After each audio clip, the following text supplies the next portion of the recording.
My boyfriend suddenly regained his memory. He remembered he had a long-time crush, his white moonlight. He couldn't wait to break up with me. Our 2-year relationship was just like that. Gone. He warned me, forget this romance, as if we never met. I breathed a sigh of relief. Coincidentally, the system notified me yesterday, "Host, your mission is complete. Memory from the mission period will be erased shortly." On our 2nd anniversary, Bowen was in a car accident and fell into a coma. I stayed by his side for 8 hours, only to be told in the end, anything that happened during my amnesia was not my subjective intention. So these 2 years of romance naturally don't count. He regained his memory and wants to break up with me. I'm not really surprised by this ending, after all. From the very beginning, we weren't honest with each other. Back then, he was an amnesiac, heartbroken and with both legs severed. I was a redeemer on a mission, there for him, the system told me. The goal is to get him back on his feet, not just physically, but mentally as well. He needs to regain his spirit. His current state is too negative, and he's not cooperating with treatment. A person who can't remember the past and can't see the future is truly isolated and lifeless. To make the mission progress visible, the system displays his affection level toward me, saying that love can give a person the courage to start anew. With love in your heart, you can overcome any hardship. As a numerical reference, my task is only considered complete when his affection value for me reaches 100. I spent 2 years pulling him out of the abyss, supporting him as he stood up again. The affection value, which initially progressed with difficulty, later skyrocketed. It finally stopped at 99, never rose again. I was feeling restless, unable to pinpoint the reason, until the system couldn't stand it anymore and reminded me, love requires sincerity.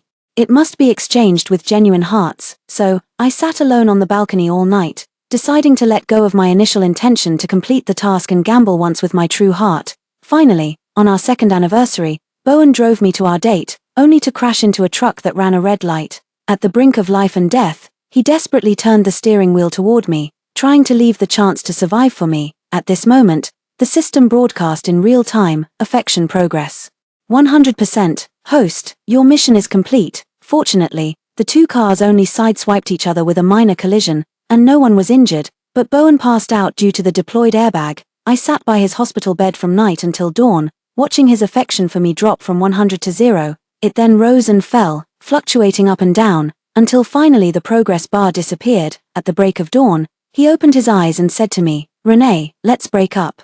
From the beginning until now, every savior, after completing their task, has faced 2 possible outcomes. 1. To stay with the person they saved forever. 2nd, to forget the task target amidst the sea of people. Bowen frowned slightly, saying to me word by word, "Forget this romance, as if we never met." This was the ending he chose for us. I quietly watched him, summoning the system. Now Bowen's affection level for me, will it still change? The system remained silent for a few seconds before telling me, the task is complete, the outcome is set. From now on, affection levels will no longer be displayed. Indeed, without the system, the love and hatred between people have no visible data to begin with. Moreover, at this moment, Bowen's every glance and action, even without a visible progress bar, tells me with utmost clarity, the one he loves now is not me, but it was his white moonlight, Patricia. They were childhood sweethearts.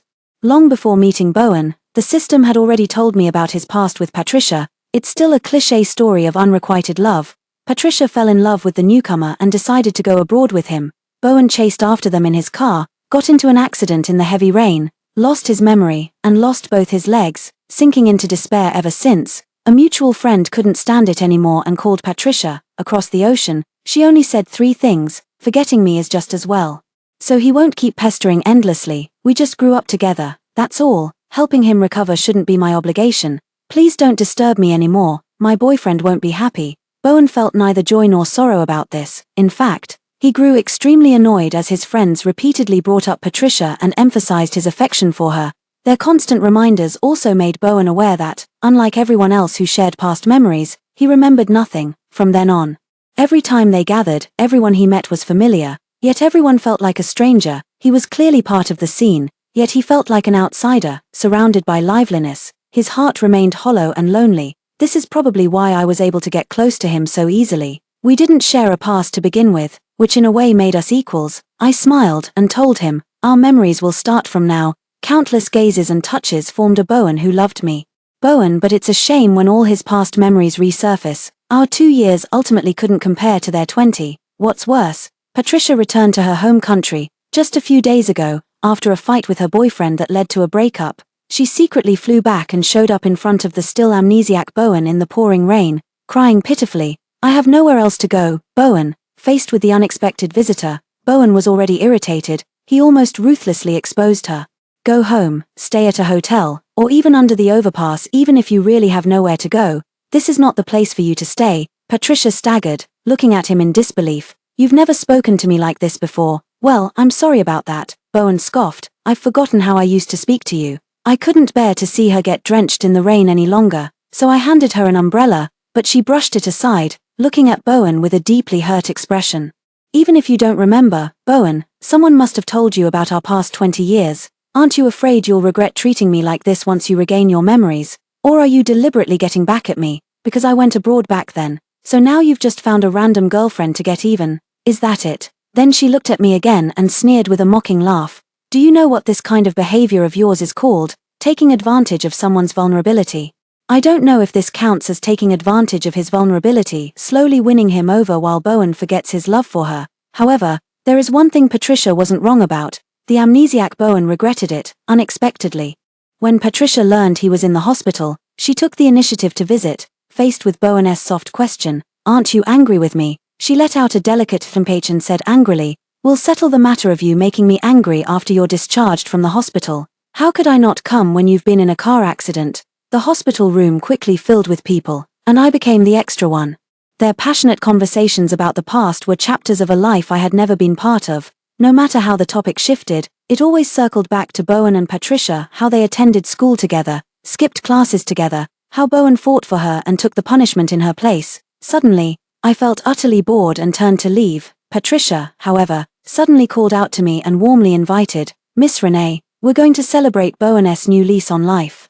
Would you like to join us?" I was about to decline when Bowen spoke before I could. "No need, we've already broken up. I'll make it clear here today, please don't bring it up again in the future." The ward fell silent for a few seconds, and Patricia looked surprised. "I see, all right then, but I still have to kindly remind you, Miss Renee, don't do such things in the future, or in the end, the one who gets hurt will only be you." She glanced reproachfully at Bowen and said to me, "Especially when you encounter a big bad guy like Bowen, you should stay far away." I nodded gently with a soft smile. "I will." Bowen frowned, and someone teased with a laugh, TSK, Bowen is a big bad guy. So Patricia, how did you manage to grow up with him?" Her eyes sparkled as she spoke in a clear, crisp voice. "I'm not afraid of him. I'm the one who specializes in dealing with such villains." Everyone burst into laughter and playful chaos.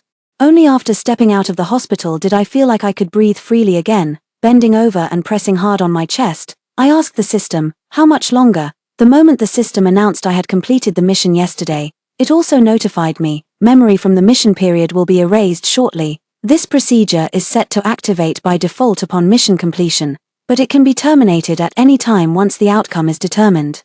It serves as a kind of physical and mental protection mechanism for Redeemers. After all, a single mission is no less than an immersive life simulation. Many Redeemers suffer severe physical and mental trauma due to the second ending, making it impossible for them to continue their original lives. To give one's true heart is to hand the other the knife to hurt oneself. Now that knife is glaringly plunged into my heart. It hurts. The system quickly replied to me, integrating data during the task. "Please wait." I couldn't wait any longer. The unbearable pain was almost driving me to lose control of my emotions, and I urgently needed to do something to distract myself. The phone rang just in time, and the person on the other end mentioned the name of a restaurant, saying I had left something there. Without thinking too much, I hurried over. It was only after arriving that the restaurant manager told me it was Bowen's item, with my number listed as the emergency contact. I was about to say that I no longer held that status when the elevator doors opened, and I suddenly froze in place. Vast fields of tulips flood the view, with soft lights twinkling among them, stretching all the way to the hall at the end of the corridor, as if I had stumbled into a romantic sea of flowers. The restaurant manager handed me an exquisite velvet box from the trolley, saying with a warm smile, "Mr. Chi reserved the entire floor of the restaurant yesterday, but he never showed up. And we couldn't reach him. This is something he left behind." The scene before me stung my eyes, making them well up. I didn't need to look to know what was inside the velvet box. Such a scene, such an atmosphere, and yesterday's second anniversary, it's hard not to guess. This is a proposal scene. Bowen was supposed to propose yesterday. I recall his slightly nervous look in the car, and the tone of anticipation and joy in his voice when I asked about the restaurant for our date.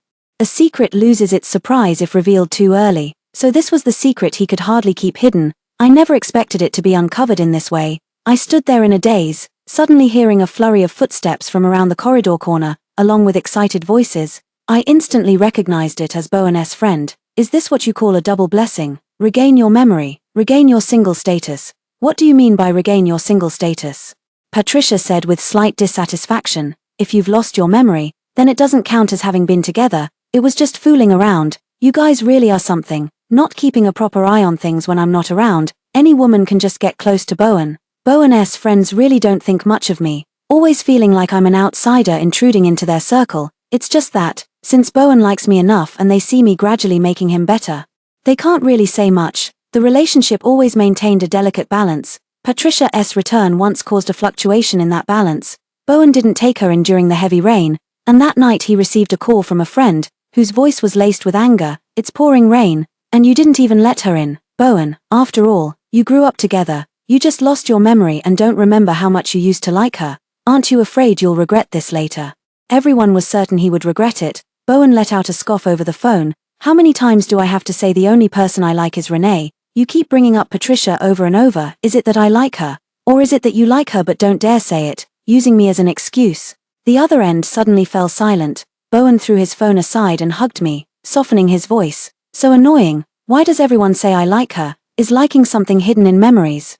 I smiled faintly and hugged back, then after a moment of thought, said, liking someone is something you keep in your heart. But now, the affection in his heart clearly no longer belonged to me. At the corner of the hallway, Patricia's voice continued, as she pretended to be angry and said to Bowen, better think of a way to make it up to me. I'm still angry. Bowen sounded weak, perhaps because he had just woken up and left the hospital. What kind of compensation do you want?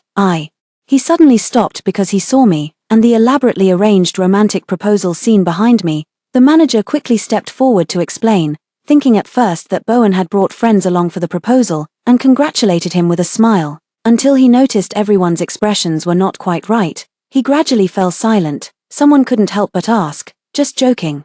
Would you propose? Bowen looked stern, watching me approach step by step, then stuffed the velvet box into his hand, saying softly, since you're here, I'll take my leave. Here's your thing back. Wait a moment, he suddenly spoke, lowering his gaze to look at me. If we ever meet again, just act like strangers. I didn't look back. Okay. The elevator doors opened and slowly closed, the last scene being Patricia taking the ring from his hand to play with it, saying unhappily to the manager, hurry up and get rid of these flowers. The elevator descended directly with a ding sound, system notification, data integration complete, initiating erasure of the host's mission period memories and all traces of existence, initiating the emotional module prior to the host's task unsealing. The reward for this mission, the recovery card, has been issued. Your fiancé is about to awaken. It is often said that to forget someone, one must first forget the feelings they held for them.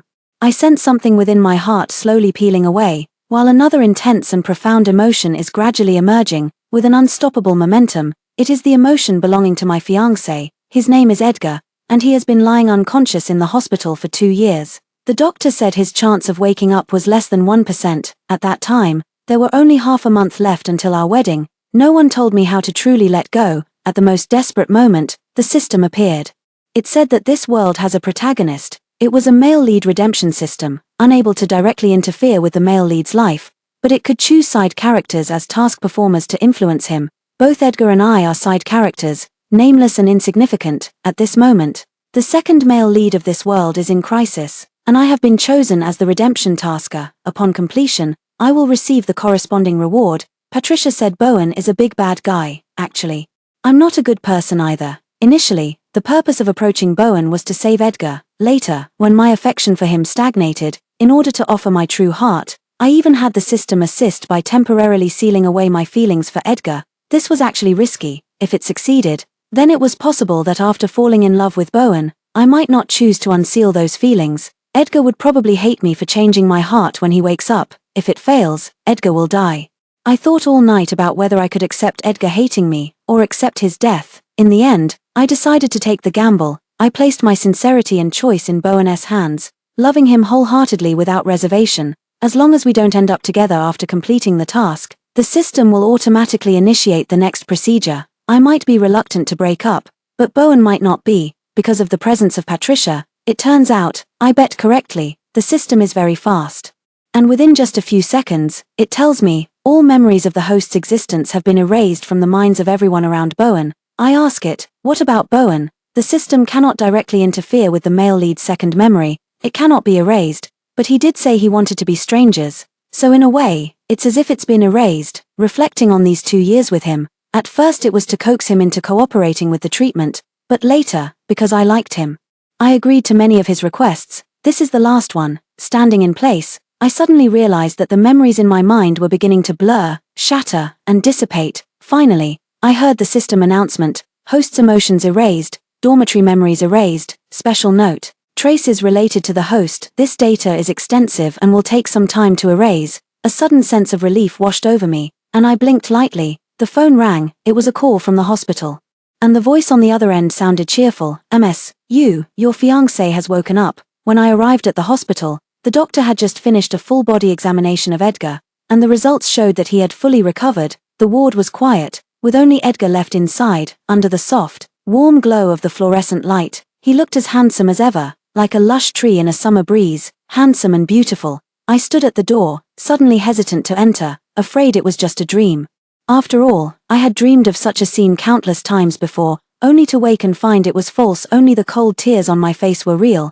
But this time was different. In the hospital bed, Edgar was rubbing the engagement ring on his finger. He turned his head and saw me, as if guessing something, and gave a radiant smile. "Not a dream, my dear." Before being discharged, the doctor thoughtfully advised, "Although you've fully recovered, since you were in a coma for so long, you still need to pay attention to rest and rehabilitation." Edgar didn't seem to mind, though. Every time I brought it up, he would scoop me up and give me a gentle lift. "You know better than anyone how well I've recovered." What he cared more about was the wedding, the one that had been delayed for 2 years. We had to go through all the preparations again, writing invitations, taking wedding photos, booking the venue. After spending some time taking over the work that had been abruptly interrupted 2 years ago and readjusting to my current life, Edgar couldn't wait another minute and dragged me to the wedding dress shop. The pure white, soft wedding dress slipped on, and the mirror reflected my slender, graceful figure and face. The bridal consultant smiled warmly as she introduced it, offering professional praise. "Miss Renee, this wedding dress is designed by the renowned Milanese designer Marco Bellini. Made of moonbeam satin with a ripple effect skirt, it shimmers under the light with a blend of pearl and silver foil, symbolizing the flow of the galaxy and the eternity of love. Elegant, soft, simple, and clean, it perfectly matches your temperament, as if it were custom-made just for you." I smiled faintly and turned to go find Edgar. The staff member promptly drew aside the floor-length gauze curtain, revealing a man seated on the black sofa opposite. His expression was stern, with deep-set eyes and striking features. "It's not Edgar." Standing beside him was a woman also in a wedding dress, who was complaining in a coquettish yet dissatisfied tone. "Bowen, do I look beautiful in this wedding dress? And your outfit, could you at least put some effort into it? It's our wedding, after all." The man called Bowen replied calmly, "Patricia, what kind of our wedding is this when it's just a setup to force him to object?" A strange conversation. I didn't pay it much mind. I glanced around and just happened to see Edgar appear from the other side, now wearing a suit, handsome and radiant, beaming with joy. He strode over, wrapped his arm around my waist, leaned down to nuzzle my ear, and whispered tenderly, "Darling, you're so beautiful, your waist seems slimmer." My cheeks suddenly felt hot, and I thought he was being a bit improper, so I reached back to pinch his waist. But when I looked up, I saw in the scattered mirrors the reflection of the man on the sofa behind me, Bowen. He was watching me with a deep gaze. Edgar clearly noticed it too, and he shot a cold glance over. Patricia was the first to question, "You already promised me, you're not going to back out, are you?" "Bowen won't back out." He suddenly stood up and walked out, tossing back a sentence. "Let's go with this one. It's all the same anyway." What a baffling couple. After choosing the wedding dress, we were about to leave. Edgar went to the parking lot to get the car, and I waited for him outside the door. Soon, a pure black car pulled up in front of me. The window rolled down, revealing Bowen's face. He frowned slightly, tilting his head to look at me, as if weighing his words. "You are getting married." His tone and gaze revealed a hint of inexplicable familiarity, yet I had no memory of this person. Taking half a step back, I felt somewhat confused. "Sir, do we know each other?" Bowen let out a light scoff, stepped on the gas, and drove away. Even the female companion who came with him was forgotten. Patricia, when she stepped out in her high heels, the car was long gone, She dialed the phone unhappily, and it rang for several seconds before being answered. The other party spoke first, saying something unclear. Patricia's gaze swept over me casually, her voice somewhat sharp. Bowen, what do you mean, just leaving me here like this? Is it because of our fake marriage that you said you had something to do with the company? Are you angry? Just as Edgar's car pulled up, I walked over and opened the passenger door. There was no further sound behind me. Probably the other end of the line had remained silent, and Patricia hung up. Then I dialed another number. Edgar stepped on the gas, and the last thing I heard was her slightly softened voice. Come pick me up. Bowen had something urgent and left already. My phone vibrated slightly. I opened the message to see the group chat discussing the time and location for a gathering. They were all friends I've known since high school. Hearing that Edgar had woken up and been discharged from the hospital, they all clamored to have a meal together the next day.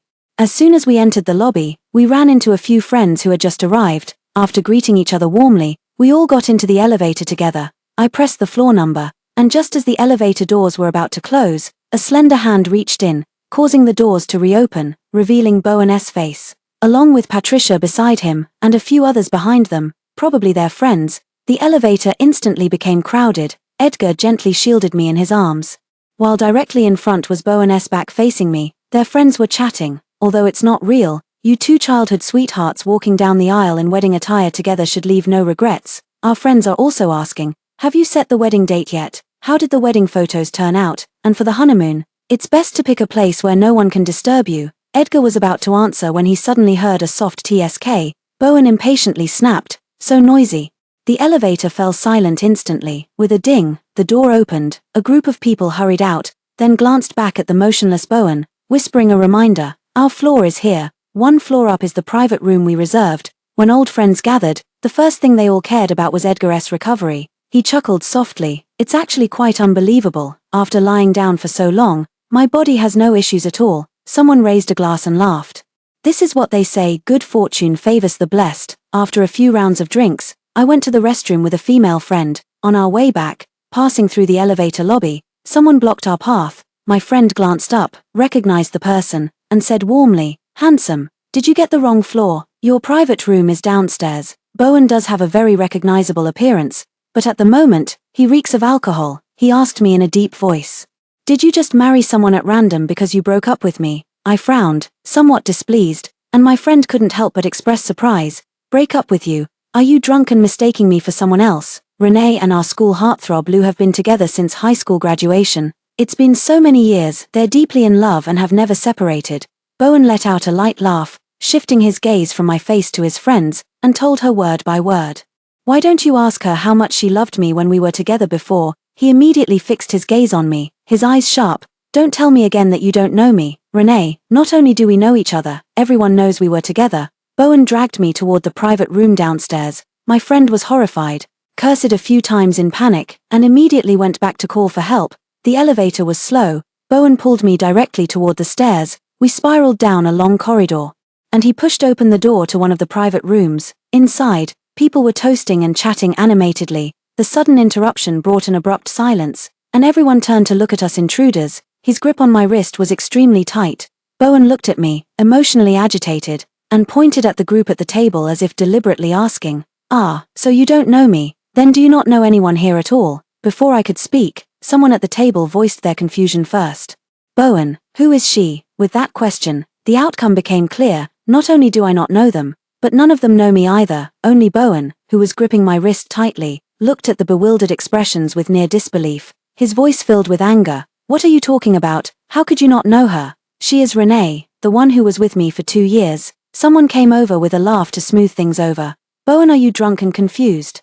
You've never even been in a relationship, and you've always liked." Others gathered around too, saying he definitely had a lot to drink that night and must have mistaken the person, suggesting they quickly ask the server for some sobering tea. Amid the chatter, Bowen suddenly burst out, "Have you all gone mad?" His eyes were wide with fury. Drunk and overwhelmed, he began to recount the romances in his memory, as if speaking to those around him, and yet also as if speaking to me. 2 years ago, I lost my memory and broke my leg. It was you who stayed by my side and helped me recover. The rehabilitation was painful, and I even smashed a teacup. The shards nearly cut your face. When the pain kept me awake at night, it was you who stayed with me through the long hours. You even went out of your way to learn massage techniques. and on my birthday, you spent so much time making a cake, only for me to accidentally ruin it. We promised that once my leg healed, we'd go see the aurora together. You said you'd stay with me forever. I didn't mistake the person. Nor did I misremember. The one who was with me was you, Renee. One thing after another, incident after incident, I was completely unfamiliar with everything he mentioned. Unable to break free from his grasp, and unwilling to give any response, someone nearby muttered, "You went to get treatment for your leg yourself," but they thought he was drunk and didn't dare interrupt loudly, until the long-silent Patricia suddenly called out, "Bowen." She had found the key point. "You said you were together for 2 years, so now it's a breakup." I clearly felt Bowen jolt in surprise, almost at a loss as he looked at me, just at that moment. The private room door was pushed open with force, Edgar and other friends crowded in, making the entire space instantly cramped. I glanced at the stunned Bowen and told him again, "Sir, I really don't know you." Suddenly, my wrist was released. Edgar grabbed him by the collar and shoved him aside, quickly pulling me behind him. But in the blink of an eye, I saw Bowen turning pale, staring in my direction, pressing his palm hard against his head as if in extreme pain.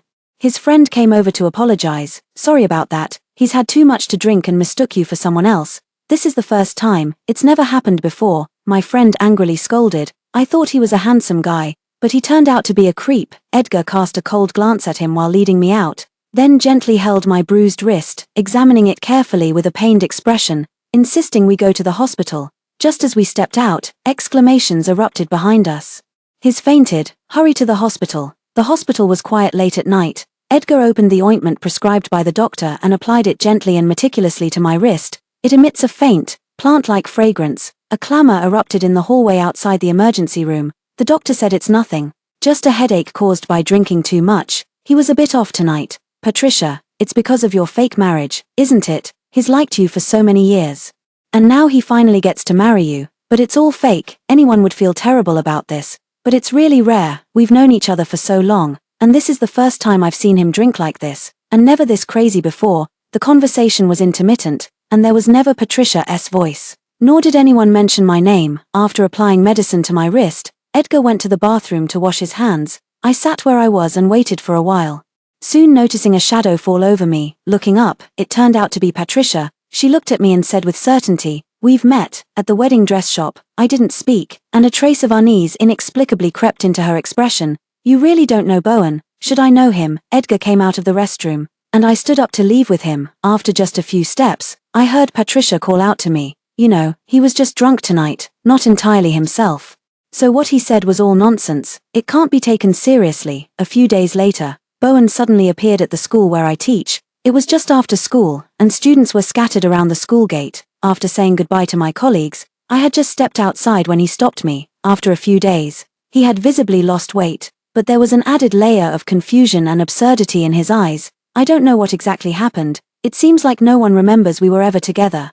He handed me a craft paper bag, speaking with conviction, "But we were indeed together for 2 years. Renee, all of these are photos we took together." The photos could also be fake, but his confident expression made it hard not to believe they were real. The evening breeze blew the hem of my skirt toward him, and I took half a step back. "Why should I look?" "You don't dare to look," he suddenly laughed, as if he had caught me in a trap. "Or is it because of what I said when we broke up?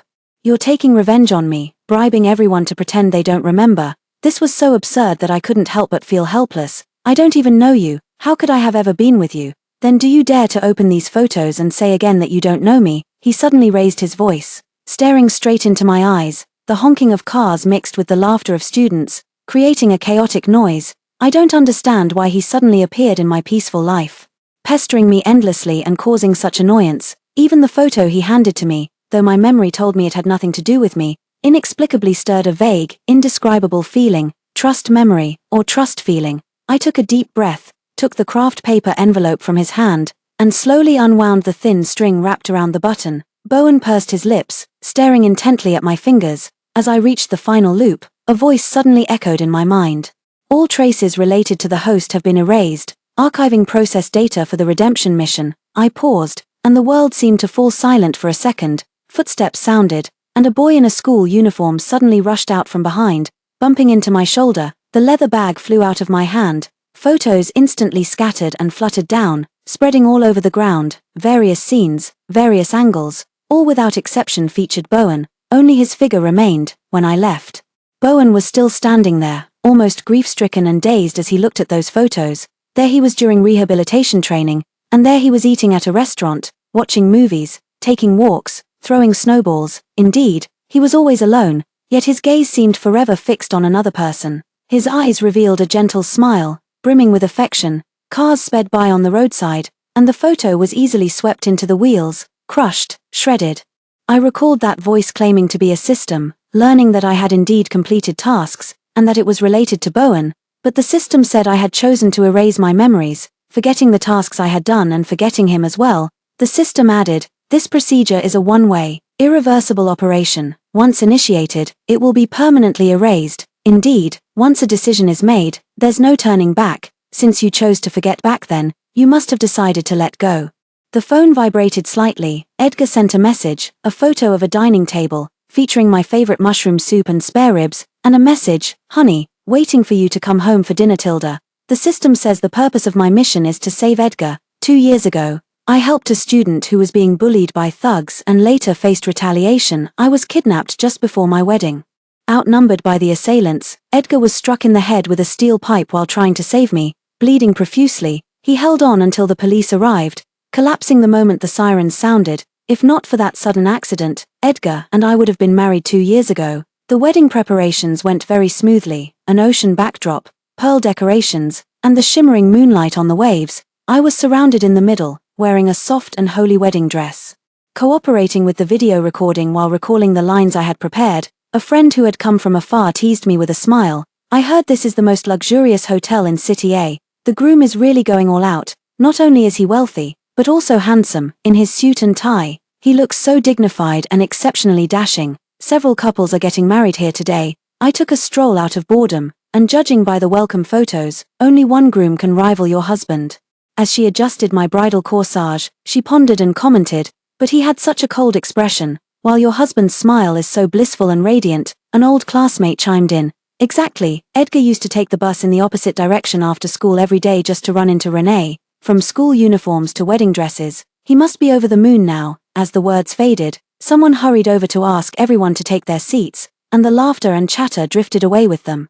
The dressing room fell quiet. I checked my makeup in the mirror and suddenly felt my left ear loosen. The pink diamond earring unexpectedly dropped off. My heart skipped a beat, and I instinctively bent down to pick it up. When I looked up again, I saw in the mirror someone who shouldn't have been there. Bowen stood there in a crisp suit, cold and dignified. The ribbon on the boutonniere was embroidered with "Groom." I was Bowen, knocked unconscious and taken away. When I woke up again, I was lying in a sea of tulips, with his suit jacket pillowed under my head. The earrings had already been put back on. Bowen didn't beat around the bush and got straight to the point. "You can't marry him." I stood up and straightened the hem of my wedding dress, tilting my face up slightly. "So you ruined the most important day of my life. The most important day of your life should have been spent with me." His breathing was unsteady as he struggled to contain his emotions.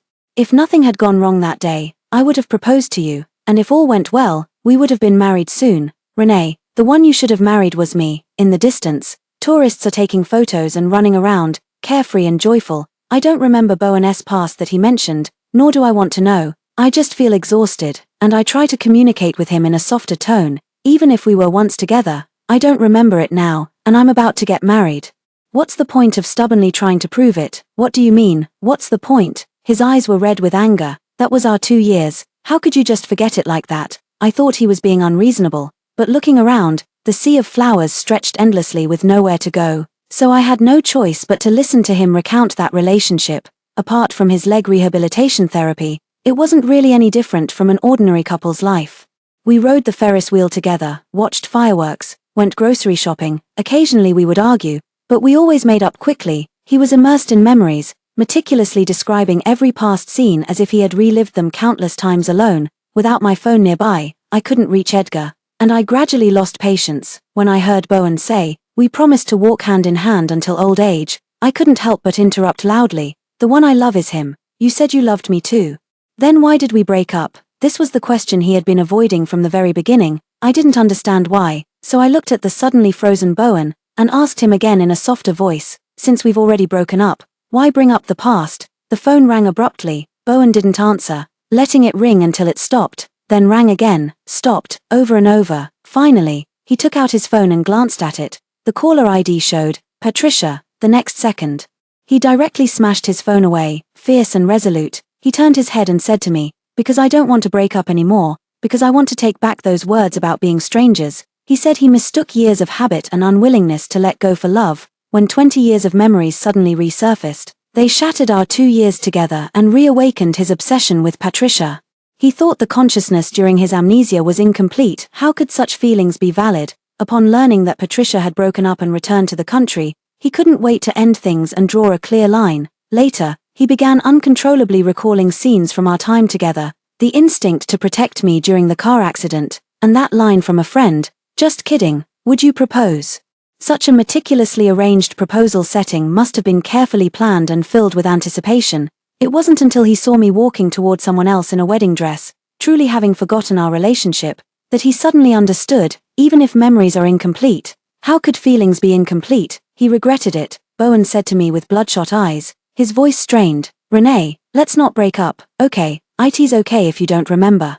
But since you fell in love with me once, you can definitely fall in love with me again." "No," I cut him off without mercy, looking straight at him, "because now I love him, so fully that there's no room left for anyone else. Words once spoken cannot be taken back." Bowen pursed his lips and tilted his face slightly toward the sky, watching the clouds drift by. I don't know how much time had passed before I finally heard him say, "I've felt it too, really," perhaps knowing there was no way out.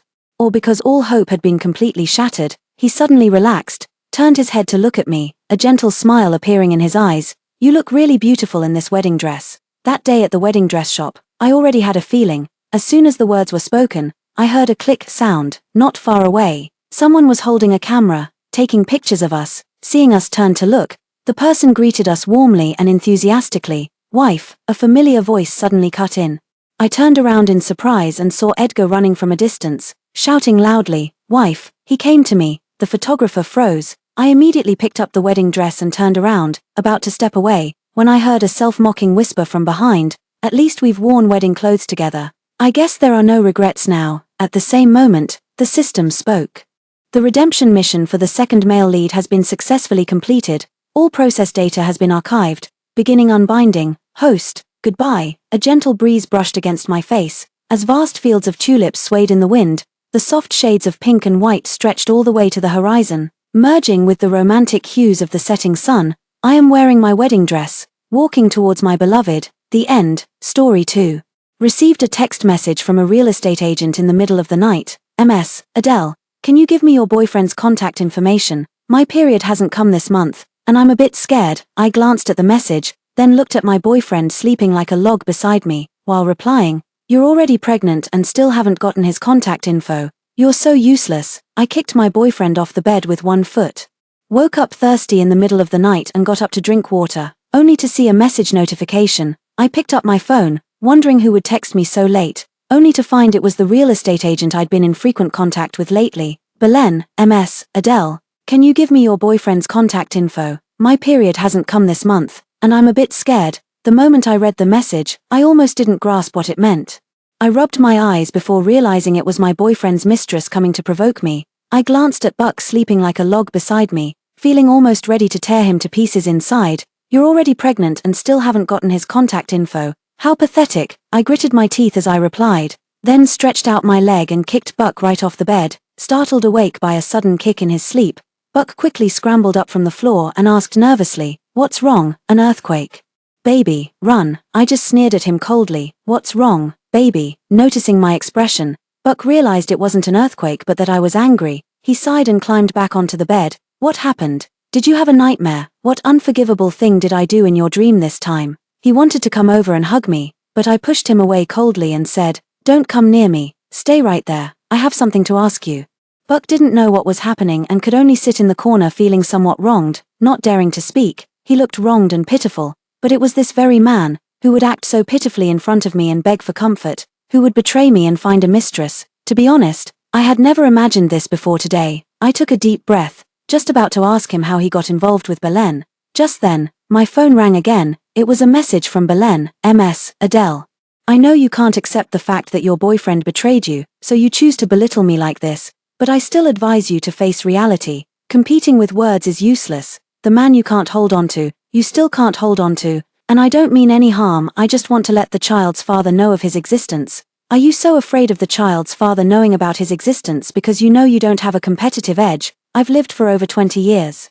And this is the first time I've encountered someone so shameless. For a moment, I was so furious I couldn't even speak. I simply threw the phone directly in front of Buck and said, "Your baby's mother is looking for you. You got someone pregnant and didn't even bother to exchange contact information. And now you're making me pass messages for you." Buck thought I was just venting at him out of anger from my dream. But now he was completely dumbfounded by the sudden phone toss and my mention of the baby's mother. He let out an awkward laugh and said, "Adele, what are you talking about?" while simultaneously scrolling through the contents of my phone. The moment he saw the content, Buck widened his eyes and shouted, "This is slander. This is defamation. Who is this? I'm going to sue her. Could it be that she didn't get her period because of hormonal imbalance or some illness? How could she be pregnant? Wait, even if she is pregnant, what does that have to do with me? I don't even know this person." As he spoke, Buck looked up at me with a pitiful expression. "Adele, do you have another boyfriend?" At first hearing this, my immediate reaction was that this damn man was shifting the blame onto me for his own mistake. But then I thought again, Buck has been on a business trip with my dad for the past 2 months and just returned yesterday, so he really doesn't know Belen. Then why would Belen say she's pregnant with my boyfriend's child? Seeing me silent, Buck became even more aggrieved, putting on a dramatic show of tears, tantrums, and threats. "Do you really have another man outside? You heartless woman, I'm going to tell your parents. We're about to get married, and you're actually seeing someone else." With that, he really took out his phone and started looking for my mom's number. I quickly reached out and grabbed his hand. "Don't call.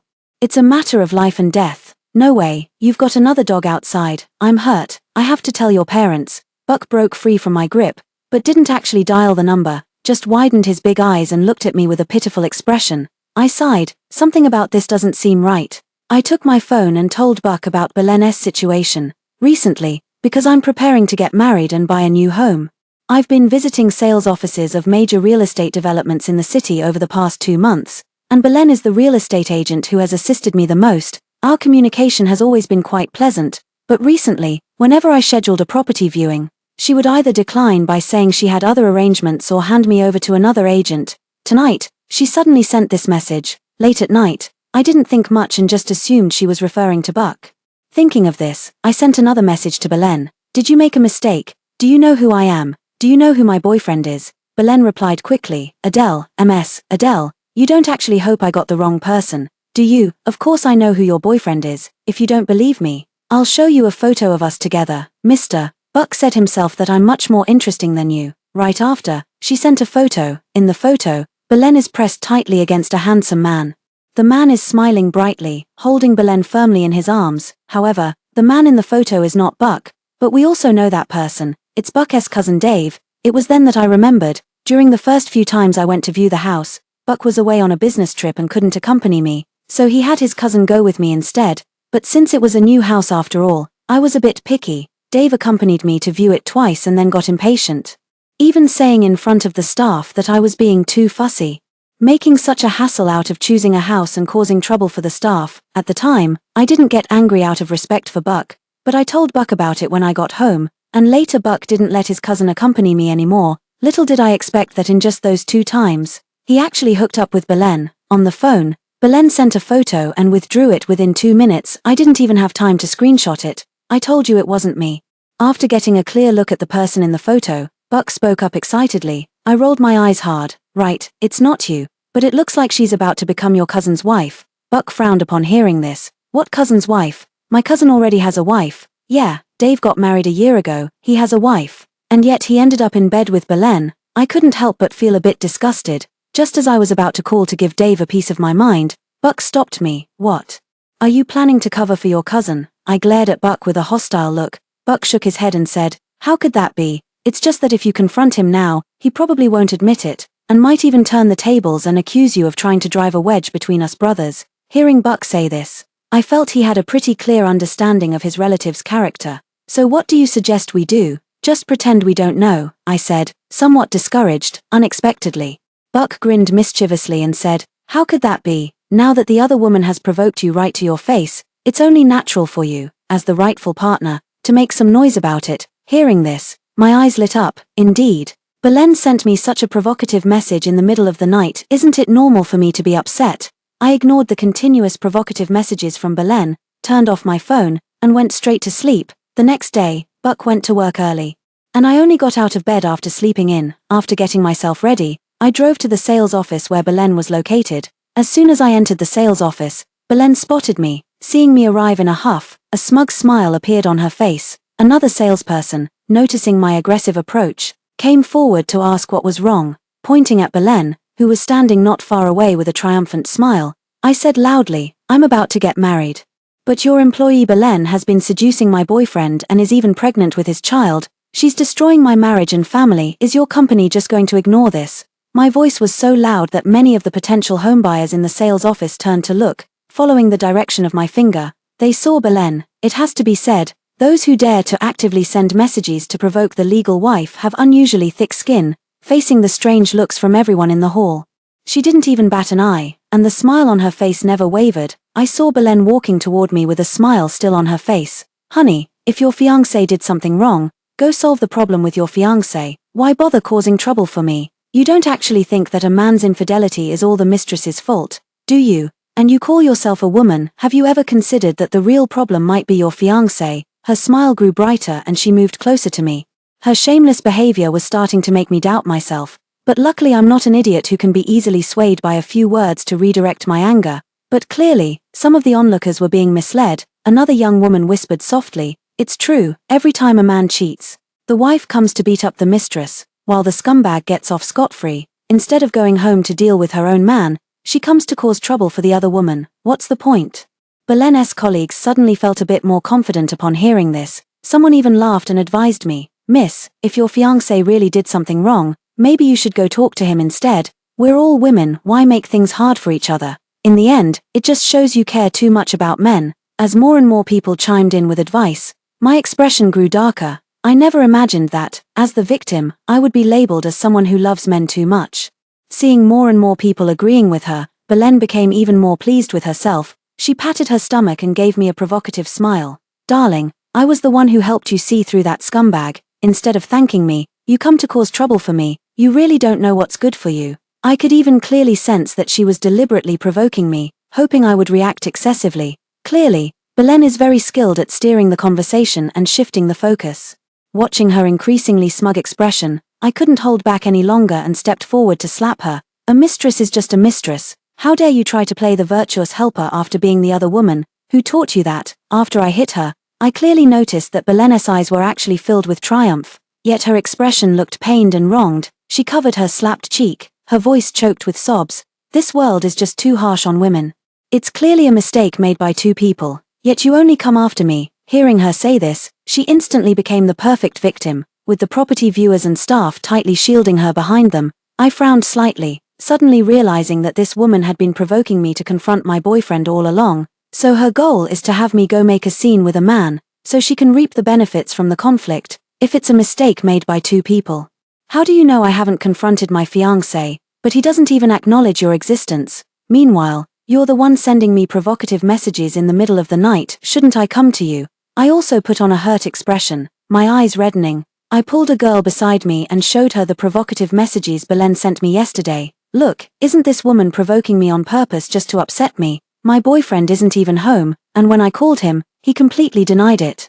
So I had no choice but to confront this woman. If that's really the case, I'll definitely call off the engagement," I said, my voice choked with emotion. After the girl saw the text messages on my phone, her face instantly showed a look of disgust as she turned to Belen and said, "Instead of keeping a low profile after doing something wrong, you come out and provoke the original partner. Your behavior is truly disgusting." As she spoke, she loudly read out the message Belen had sent, "MS. Adele, can you give me your boyfriend's contact information? My period hasn't come this month, and I'm a bit scared, with all this tea talk. If it were me, I couldn't stand this injustice either." The girl read out several messages in a row, and the onlookers around, especially those who had just been standing next to Belen, awkwardly moved a bit farther away from her. Belen didn't expect me to suddenly show weakness. Her expression changed slightly, but she still said with a pitiful tone, "I'm just doing this for the sake of the child in my belly. Besides, I'm helping you see your fiancé's true colors. Isn't that better than finding out he's a scumbag after you're married?" She actually had the audacity to act as if everything she did was for my own good. Hearing this, I almost laughed in anger. Stop saying it's all for my own good. I am your client. After all, if you really cared about me, you wouldn't have ended up in bed with my fiancé. Besides, now he's saying you're slandering him and completely denies your existence. Why don't you explain yourself clearly? Belen seemed surprised by my words and said, "Didn't you see the photos I sent? I didn't get a clear look. You withdrew them, didn't you? Since you claim you slept with my fiancé, show me the evidence. After all, you don't even have his contact information," I said disdainfully. Hearing my words, Belen seemed provoked by a competitive urge. She took out her phone and said, "Saying we don't have contact just means no phone number. We've been connected on WeChat for a while." As she spoke, Belen opened a WeChat chat window. The contact name displayed was Buck, and the profile picture matched Buck's WeChat avatar. I squinted slightly to get a clearer look. But Belen had already withdrawn her phone and initiated a WeChat call. Seeing this, I also took out my own phone, intending to try calling Buck. Could it really be that Buck had deceived me? But the next moment, Belen's WeChat call connected, and as the voice on the other end spoke, I knew it was indeed Dave. "Honey, your fiancé came to my company and made a scene. What should I do? I'm so scared." Belen spoke in a pitiful and frightened tone, but her eyes were full of defiance. Immediately after, Belen's phone speaker played Dave's voice, dripping with disdain. "What are you afraid of? It's not like she's going to eat you. But she said you don't even acknowledge our relationship. You didn't just sleep with her and then dump her, did you?" Belen's voice grew increasingly sugary, giving me goosebumps. She didn't even care about the increasingly disgusted looks from the people around her, only feeling excited to see my reaction. Opposite, Dave laughed and said, "How could that be? If it weren't for Adele showing up earlier and being accepted by my family, I would have broken up with her long ago. Let her make a scene if she wants. If it comes to it, you can quit your job and I'll take care of you." Dave spoke loudly, and everyone present heard him. Belen even raised an eyebrow at me smugly. Everyone present looked at me with sympathetic eyes. The young woman who had just read the chat records, seeing my grief-stricken expression, immediately stepped forward to support me and try to comfort me. I also put on an expression of disbelief and tried to snatch Belen's phone. Seeing this, Belen took a step back and continued into the phone. "Then what if your fiancé comes looking for you? Let her come find me. I'm just afraid she won't dare. After all, marrying into our family is her good fortune." Hearing this, I really couldn't hold back anymore. Even Buck wouldn't dare say something like that.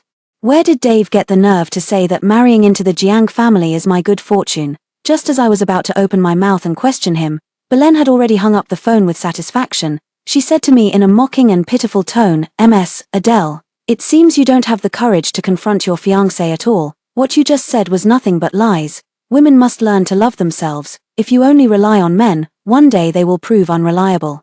I'm teaching you a lesson here. Men are not to be depended on. It's meaningless to keep directing all the conflict at me. It's 2025 already. Why haven't you learned yet? In the case of infidelity, it's not just the other woman who's at fault. More often, it's your own husband. Clearly, you can't keep a grip on your fiancé. Isn't it time to recognize him for the scumbag he is and stay away from him?" Her well-rehearsed arguments actually convinced quite a few people in the room again.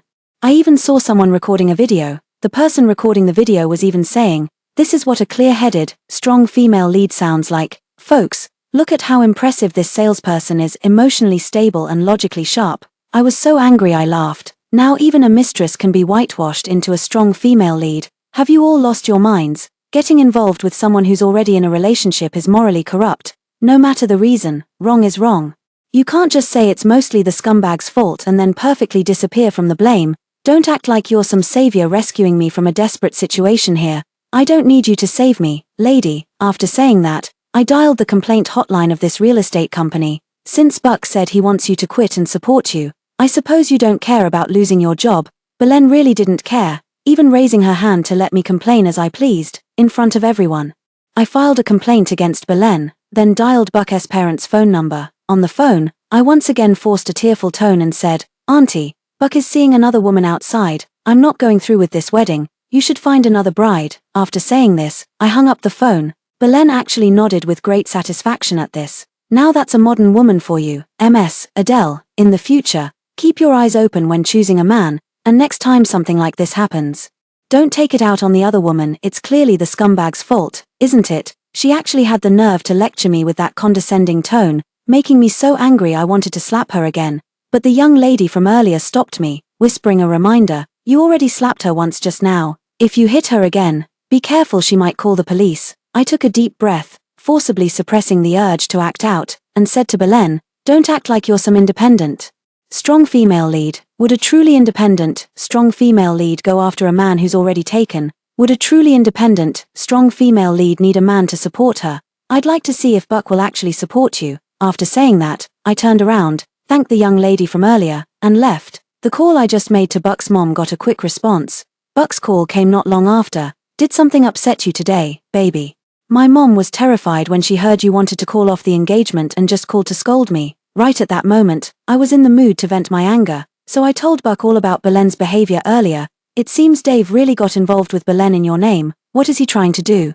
He even made me sound worthless. Buck scoffed on the other end. The one truly worthless is him. That's why he needs to belittle others to feel a sense of existence. Thinking about the Dave I know, he really is a good-for-nothing second-generation heir. Over the years, the Jiang family's business has grown bigger and bigger. Buck's parents would also lend a hand to their own people, giving Dave plenty of resources, but every time, he manages to mess things up. They've recently started withholding resources and projects from Dave, so I raised an eyebrow and said to Buck on the other end of the phone, "Babe, I want to stir things up a bit." Hearing this, Buck wasn't surprised at all.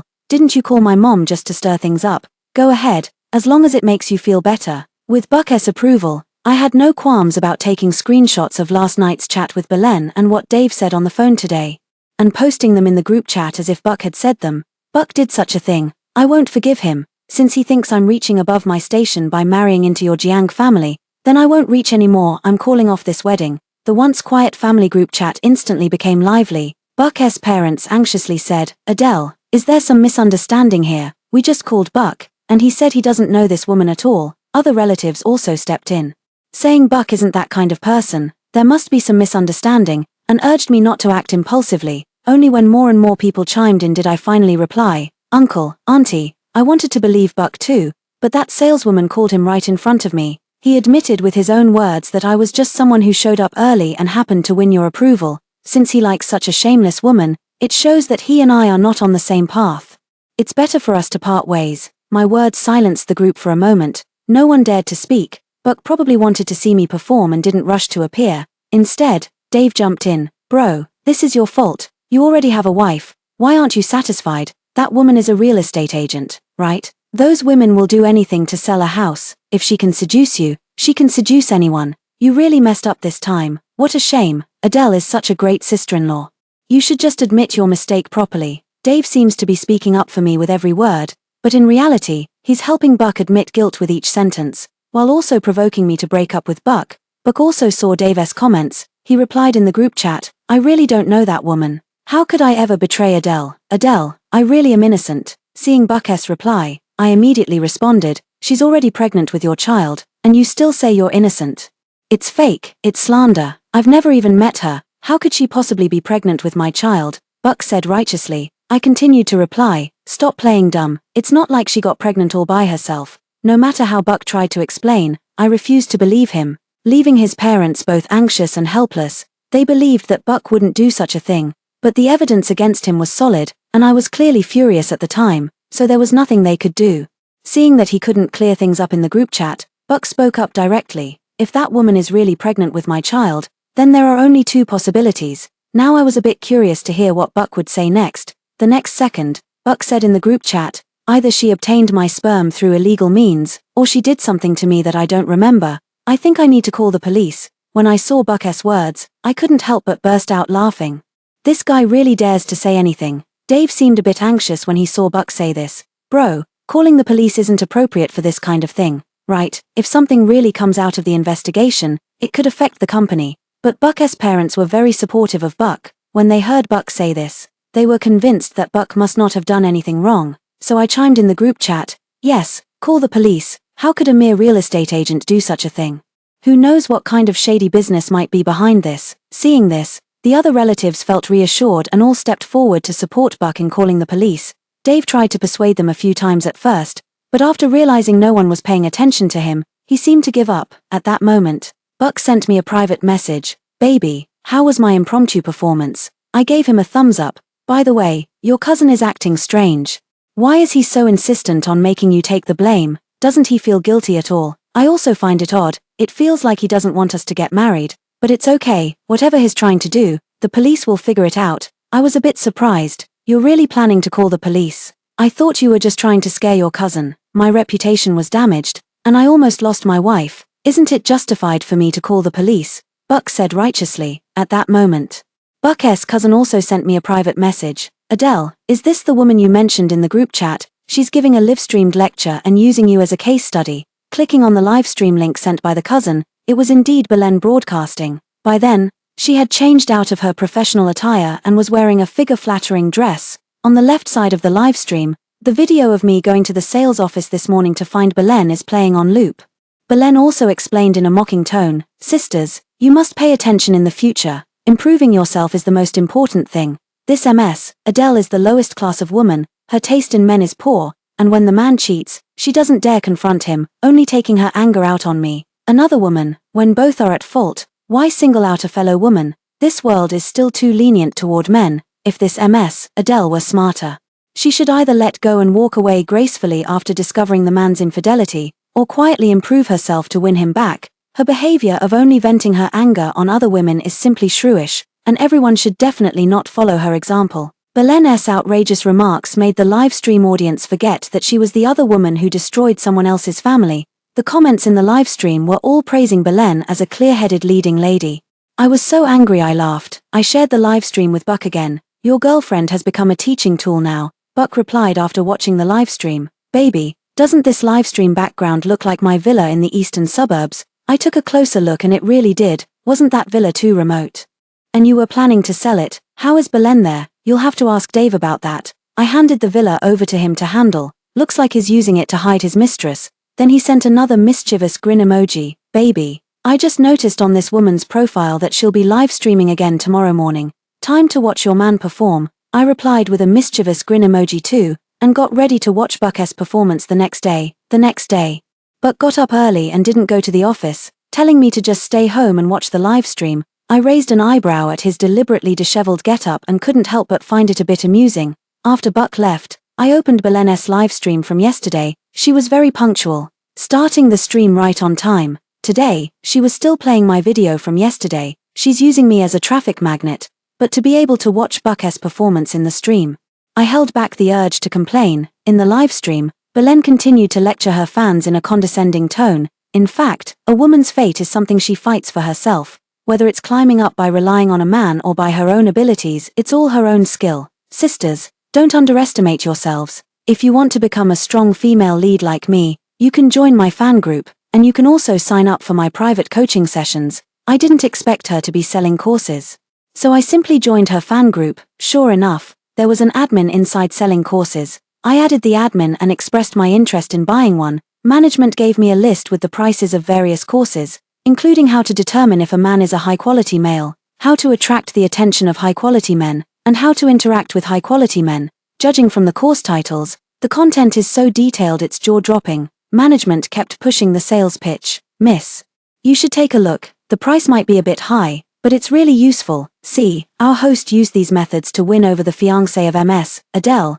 As long as you study hard, won't you have plenty of good men to choose from in the future?" Just as I was about to curse at this moderator, a voice came from the live stream. "Buck, is it you who slandered me, claiming to be pregnant with my child, and even persuaded my girlfriend to break up with me?" Hearing this voice, I quickly switched the screen to the live stream, only to see Belen looking up in confusion and asking, "Who are you? You don't even know who I am, yet you dare to claim you're pregnant with my child." Buck's mocking voice rang out. "Who is pregnant with your child? Don't talk nonsense." Belen looked awkward for a moment, then turned her gaze knowingly toward the outside of the video and said, "You must be an actor hired by MS, Adele to cause trouble in my live stream, aren't you? How did you get in? Do you know this is trespassing?" She yelled at Buck. The live stream didn't show Buck's figure, but his amused and angry voice could be clearly heard. "So you do know what trespassing is? This is my house. You being in my house is trespassing. Me being in my own house is called coming home. Just you wait. I've already called the police. You're spreading rumors about being pregnant with my child. And now I suspect you either obtained my sperm through illegal means or drugged me and made me lose a period of memory. These are all illegal acts, and also trespassing, as well as violating my girlfriend's right to her own image. The police will make it clear to you." As Buck listed the charges one by one, the live stream audience was stunned. What's going on? Who is this man? Belen illegally obtained someone's sperm. That's so shocking. So whose child is it in Belen's belly?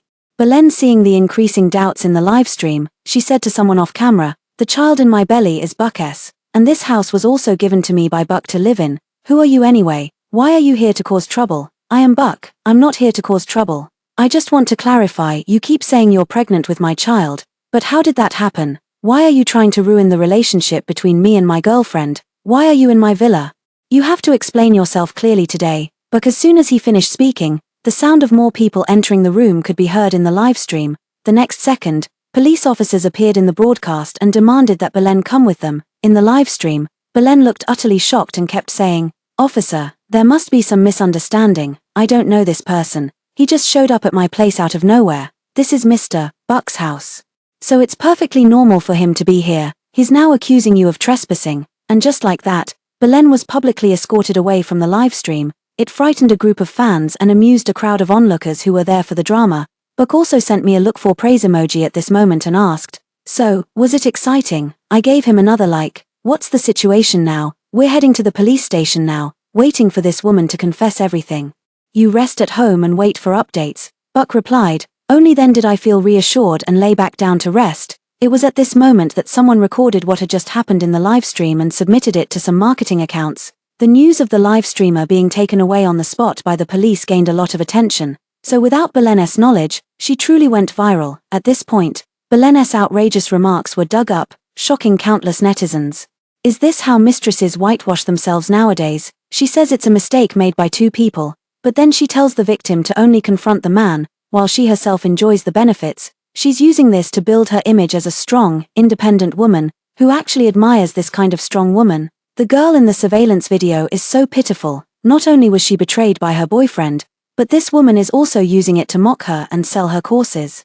To the comment above, it seems the girl's boyfriend didn't actually betray her. I heard it was the girl's boyfriend who called the police and had the streamer taken away. Why am I so confused about this drama? Wasn't it about a scumbag and a mistress? Now there's no scumbag anymore. Then whose child did the mistress get pregnant with? For a while, Belen's drama became a hot topic online, with many people eagerly awaiting the outcome, of course, as someone directly involved. I'm also very much looking forward to it, but Buck, who I thought would return soon, still hasn't come back. I got a bit worried and drove to the police station where he filed the report, only to find Buck's parents, Dave, and Dave's parents were also there. When they saw me arrive, Buck's parents somewhat awkwardly pulled me aside to sit down, apologizing to me as they spoke. "Adele, this time our family has dragged you into this. It's just that Buck is also innocent. He hasn't done anything to wrong you, so please don't break up with him," the elderly couple kept explaining, and I actually started to feel a bit guilty. "Uncle, auntie, I understand. Don't worry, we won't break up." I could only softly reassure the two of them. On the other side, Buck said with a livid face to his uncle and aunt, "He is slandering and spreading rumors about me, trying to ruin my marriage and destroy my lifelong happiness. I will not write a letter of forgiveness." And his uncle and aunt were precisely Dave's parents. The two of them looked anxiously at the unyielding Buck, then turned their gaze to Buck's parents. "Big brother, sister-in-law, please persuade Buck. After all, the reason Dave did something wrong was because of what you said back then. If it weren't for what you said back then, Dave wouldn't have gone down the wrong path. You have to take responsibility for Dave," Dave's father said, slapping his thigh. Buck's parents looked very upset upon hearing this. His father opened his mouth to say something but ended up saying nothing. Instead, Buck stepped in front of his parents and said coldly, "Uncle, aunt, please don't bother my parents anymore. No one can talk me out of this. Dave did something wrong and has to take responsibility. He'll only be detained for a few days anyway. There's no need for you to shield him like this." But Dave's mother wiped her tears and shook her head. "But this will leave a criminal record for Dave. How can he have a record? It will affect his future children." Buck just sneered in response. "That's the consequence of his own actions. I won't agree to mediation. Instead of making a scene here, you should focus on teaching your precious son a lesson." It was at this moment Dave came out of another mediation room, and with him was Belen. Dave looked livid. When he saw me and Buck, his eyes were filled with venom. "Buck, are you happy now? Does it feel good to see me get caught?" "Just moderately happy. If you hadn't done anything wrong, you wouldn't have been caught," Buck said coldly. This completely enraged Dave. "Do you look down on me? I hate this about you the most. Weren't you just a good-for-nothing rich kid back in the day?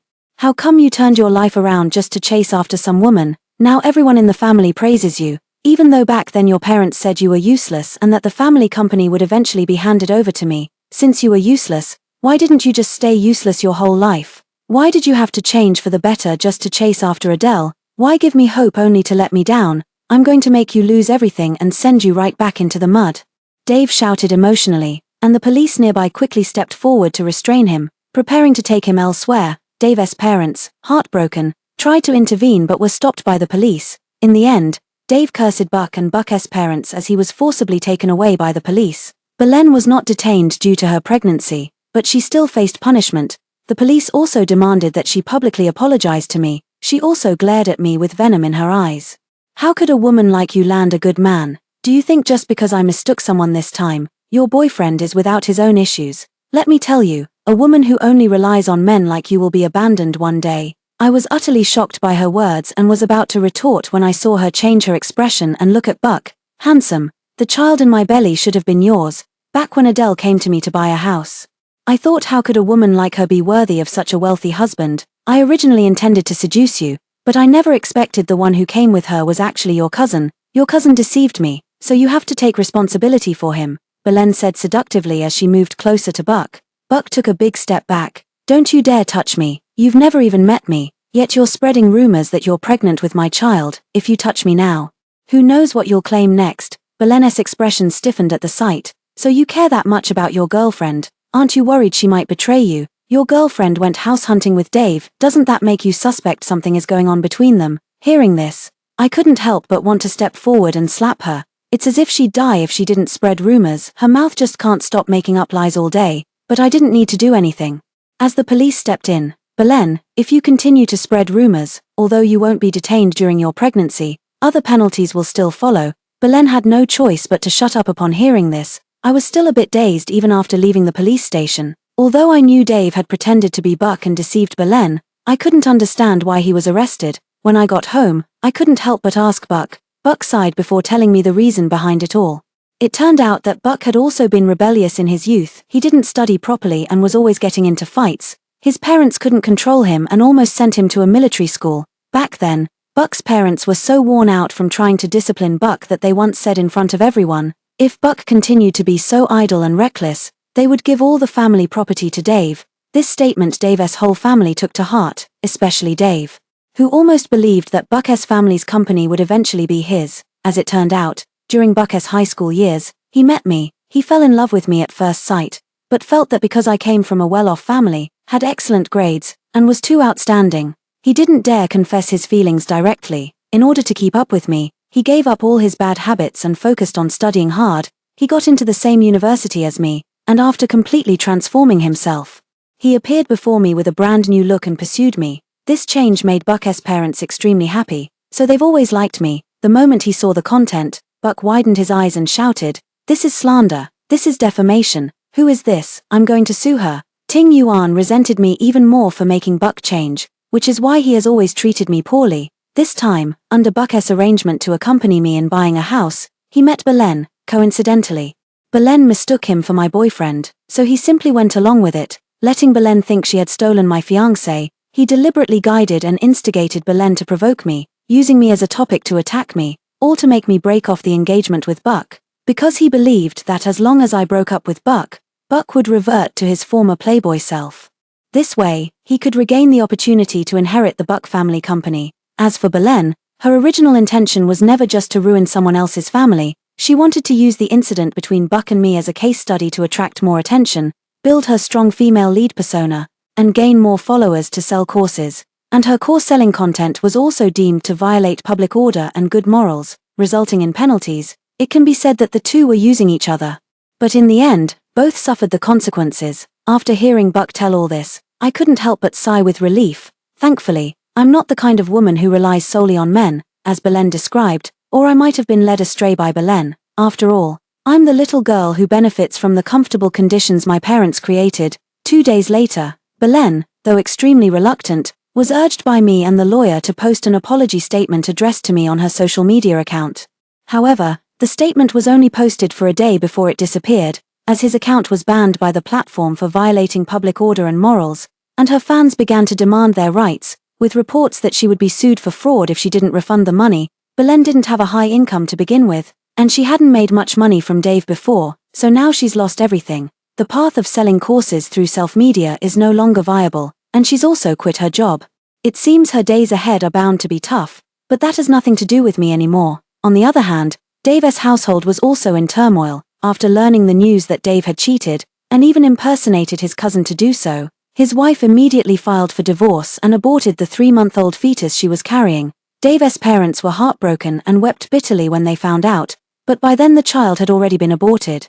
But the woman paid no attention to either of them, packed her bags, returned to her parents' home, and notified Dave that she would divorce him as soon as he was released from detention. The once happy family was just destroyed like that. When Buck's parents told him the news, Buck just sneered, "Serves him right. I worked so hard to win my wife, and he tried to take her away from me. He should be thankful the law is so robust that I didn't take his life." He was full of a thuggish aura, really giving off the vibe of a former spoiled rich kid.